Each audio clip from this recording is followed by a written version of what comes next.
The big question of the day here on Monday morning, what is going on in the USL? While the MLS Cup playoffs have been on hold during the international break, the American second and third divisions have been in full swing on and off the field. For expert insight, we are happy to be joined by John Morrissey, whose work can be found at Backheel, the USL Show, and on social media as USL Tactics. John, welcome to Morning Kickaround. Thank you so much for having me. Really excited to be here. Yeah. Hi, John. Welcome to the show. Thank you for coming on. We appreciate it. What are we getting into first, Rob? Yeah, lots to chew on. Let's start with Jason is rocking the shirt. There is a champion has been crowned this weekend. Union Omaha winning their second in front of 5,000 fans. Tell us about Union Omaha and their run in the USL League One. Union Omaha, really one of the best run clubs, arguably at any level of soccer in the United States, consistently competitive in League One since they joined the division, but also very good in terms of the off-field factors. You mentioned that 5,800 fan attendance. Almost no one's putting up that level of support in League One. A lot of it comes down on the field to the vision of manager Dom Casciato, somebody who was an assistant in the championship for a long time, understands how he wants to play the game. This team really had a lot of turnover coming into 2024 as well. They lost 5 players to the USL Championship, 2 of their real veteran leaders leaving to teams within the league. But Casciato was able to really recruit players that fit his vision. Ultimately, this team wins the Players' Shield by finishing first in the regular season. They kind of roll through the playoffs, if we're being honest. Like, no one really was able to touch them or create chances against them. Rightfully, they're walking away with a title. Yeah, we had a little bit of a debate on the show about playoffs and soccer and how we get caught up in it a little bit. But USL League One, the front runner, took care of business in the playoff bracket too. Yeah, it's a bit of a thing for me as well, where, I don't know, you look at the championship where a team like Lou City was setting records all season long. I'm going to go to the grave thinking they were the best team in the league in 2024, but the playoffs are the playoffs, and they count for something. But it's good to see a team like Omaha really cement their status as kind of the top dog in this season. Well, let's celebrate this particular victory. And obviously, by being number one overall seed, winning the Players' Shield, they got home field advantage. How does Casciato use that? I mean, what were the keys to this particular game in terms of the approach, or is it just Union Omaha did what Union Omaha usually does, and they're that good to win that way? We definitely saw some adjustment throughout the playoff run. They were a lot more patient, getting a lot more, long possessive sequences in their first game against Richmond. There were some defensive frailties to start against Greenville in the second round, but they overcame that. This game was really the testament to, okay, Omaha is going to come out, press high out of their 3-4-3, make sure that Spokane can't really do what they do best. And this is a velocity team that deserves a shout out, right? They came in as the 7th seed in their expansion season. They made a really impressive run to this championship game. But they are at their best, Spokane, when they can get touches for Andre Lewis and Jack Denton in the central midfield. Time and again, Omaha pressed in a way that didn't let that happen. Spokane didn't end up putting a single shot on target across the 90 minutes. They only got 9 touches in the Omaha box. It was an absolute defensive masterclass from the way Casciato set up that team. And granted, 2 of the goals for Omaha in that 3-0 win came from set pieces, which can be a bit misleading because they really felt like the dominant side throughout. John, let me ask you a question real quick before we move on. I don't know if Robert's got another question on Union Omaha, but you and I have talked a lot over the years about these teams and their success on the field. But of course, the story of the USL is always about sort of the off-the-field development.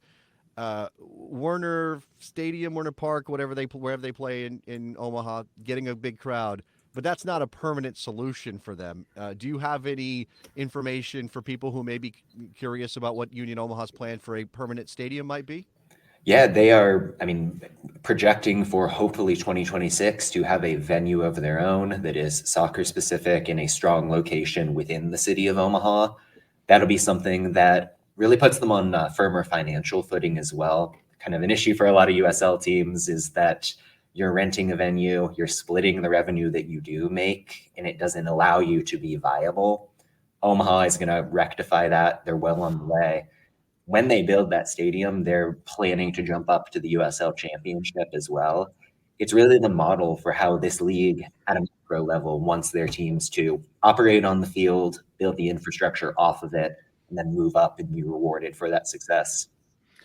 I guess we'll stick with USL 1 with this. There was a couple teams are not going to be returning in 2025, and there's going to be 5 teams coming in to the league. It was quite a press release last week. Northern Colorado and another Fuego out of USL 1, and they say they are bringing it back to 5 teams. Can you explain what's going on there? So the thing about USL League One is that really the timing of when it launched was pretty immediately before the coronavirus hit. And that kind of threw off a lot of plans for rapid expansion to get this thing up to speed. Coming out of that, FC Tucson was really the only team the league had on the West Coast. And so you see Northern Colorado come in and Central Valley come in.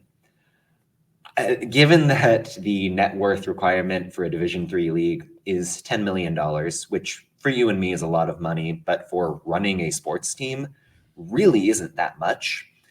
There's kind of a sense that both of these teams were let in to get those numbers up, make sure you had the West Coast block, but maybe the vetting wasn't there. And you've seen it with Northern Colorado, who's been beset by lawsuits all season long over a somewhat scammy stadium project. Central Valley operationally has been very visibly kind of under the level you would want. They had the controversy with Jermaine Jones and the player abuse and the suspension and all of that. This feels like League One saying, we're adding a block of 5. We're going to trim the fat a little bit for clubs that at one point served a purpose, but don't fit the operating model, don't conduct business in a way that is consistent with the ethos the USL is trying to create. Yeah. And in any notes on the 5 teams that are coming in? Yeah, I mean, Portland Hearts of Pine is the one that really stands out. They've been doing a lot locally. They've got great branding online, which is kind of why I'm noting them first. But them, Westchester, and the kind of New York suburbs, a club out in California in Antelope Valley, then a club in Texoma, which is sort of the middle of the country, then one in Naples, Florida. I can't say I know a ton about some of the groups, but it seems like good vibes. They've made smart hires on the coaching side. You feel bullish about this rather than saying, oh, League One's just letting anybody in. It's good to hear. It's good to hear. Now I want to come back to sorry. Let's move on to USL Championship, Rob. That's what we want to do, right? We want to make sure we give some time to what we've got a final coming up in that league after Union Omaha was crowned. Go ahead. Yeah, moving up to the second division USL Championship. The semifinals were played out this weekend. The final is set, Colorado versus Rhode Island FC. We'll get into those matches in just a second, but kind of the headline of that is the final is set for noon Eastern time in Colorado, putting the final of the second division of American soccer at 10 a.m. local time. What's up with that?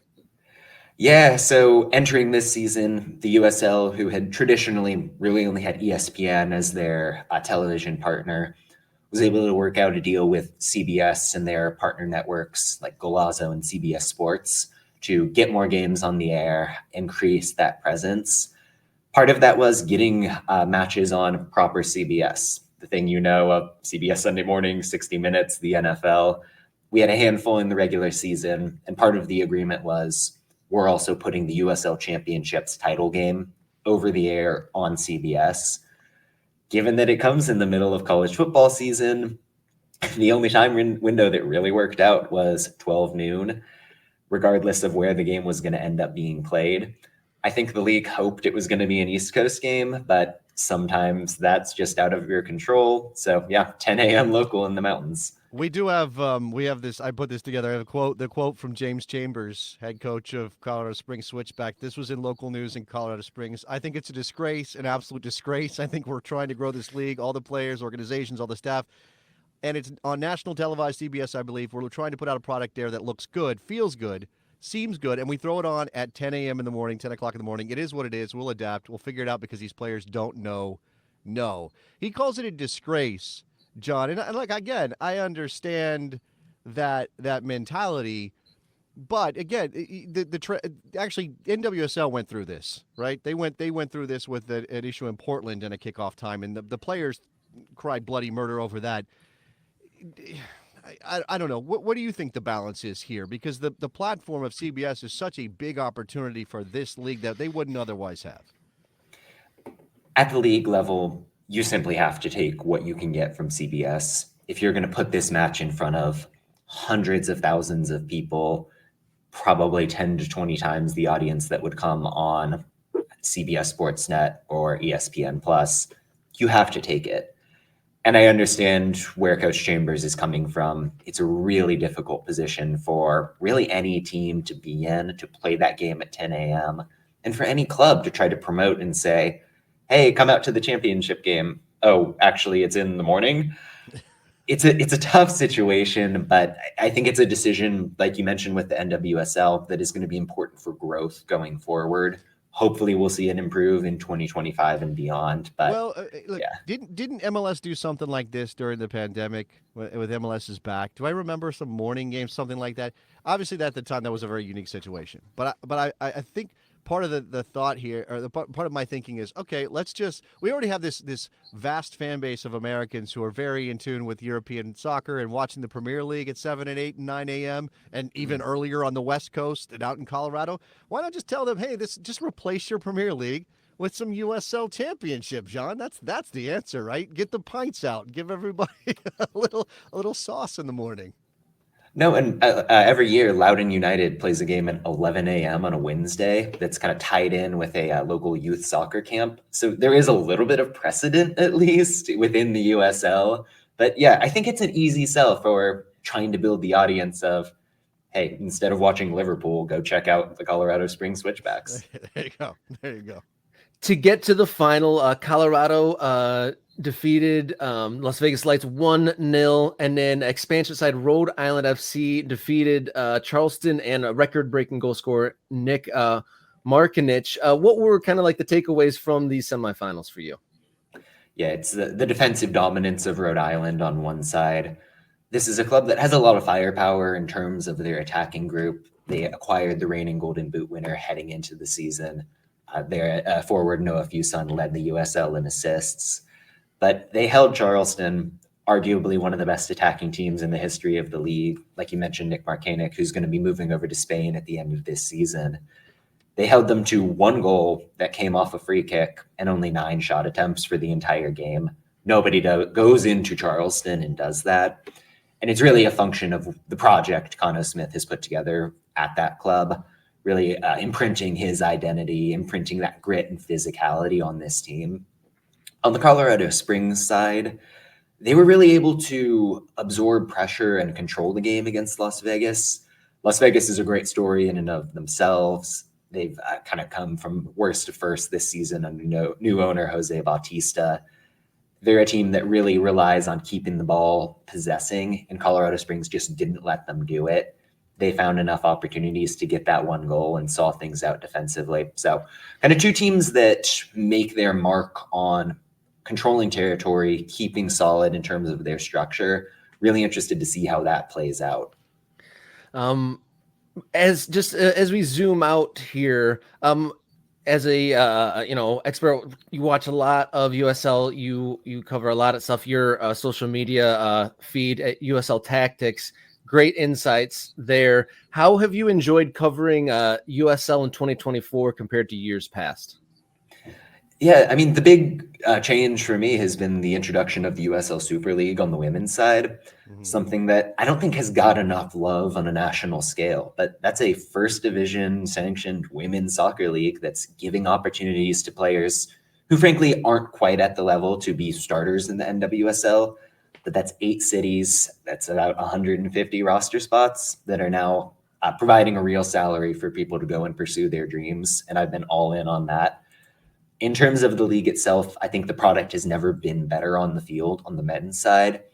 You've seen these teams improve. You've seen players get longer contracts. Teams find a little bit more consistency in a way that adds to the storylines, allows clubs to develop a system and a style, and that has only done good things. We continue to see the youth development really stand out as well.